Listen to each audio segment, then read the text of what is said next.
Sans sécurité émotionnelle, l'amour devient une source de stress. Aujourd'hui, on teste justement la sécurité émotionnelle. Je vais vous poser 10 questions auxquelles vous pourrez répondre oui, non ou parfois. Alors dans cet épisode, je vais rajouter le parfois qui comprendra 0,5 points, le oui 1 point et le non 0 point. On fera ensuite le calcul de tous vos points pour analyser vos réponses. Alors, tenez-vous prêts, nous allons commencer. Question numéro 1. Te sens-tu libre d'exprimer tes émotions? Question 2. Te sens-tu écouté sans être jugé? Question numéro 3. Tes besoins sont-ils respectés? Question numéro 4. Te sens-tu rassuré après un conflit? Question 5. L'autre assume-t-il ses erreurs?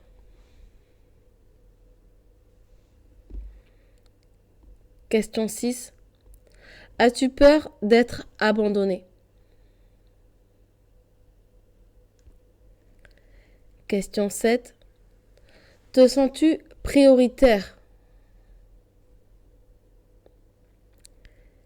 Question 8. Les silences sont-ils apaisants ou angoissants? Question 9.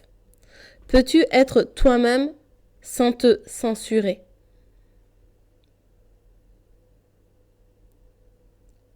Question 10. Te sens-tu émotionnellement en paix dans cette relation? Je te laisse faire le point sur tes points et nous allons faire l'interprétation de ton résultat.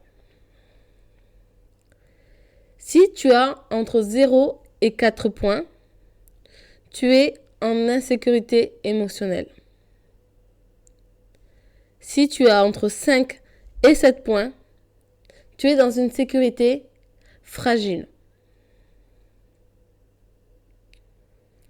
Si tu as entre 8 et 10 points, alors tu es dans une relation sécurisante.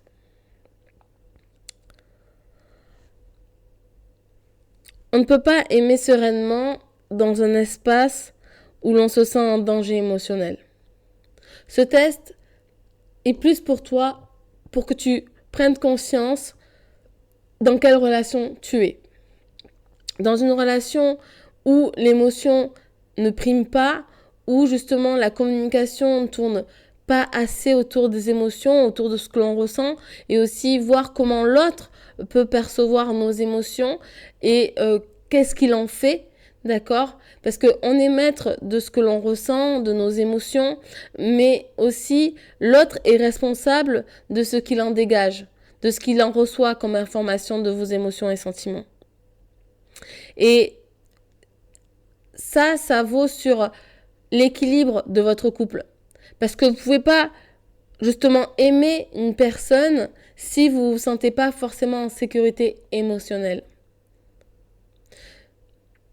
Dans un couple, on n'est pas censé justement se poser des questions sur comment l'autre va le prendre ou quelles sont ses émotions, est-ce qu'il a compris mes émotions et savoir qu'est-ce qu'il va en faire. S'il n'en fait rien, alors moi je sais que je ramène beaucoup ça au jeu de poker, je me dis que quand on mise sur la table, la personne en face de nous, elle doit miser autant. Et ça équivaut aussi aux émotions, parce que si vous mettez vos émotions sur la table et que l'autre, justement, ne sait pas les gérer, ou en tout cas ne sait pas justement vous faire ressentir cette sécurité émotionnelle par rapport à vos émotions et à vos sentiments, ben finalement, vous n'allez pas vous sentir en sécurité et vous ne pourrez pas aimer sereinement. Voilà, j'espère que ce test va vous aider à mieux comprendre vos émotions et votre relation émotionnelle. Abonne-toi pour apprendre à construire des relations qui apaisent et je te dis À la prochaine.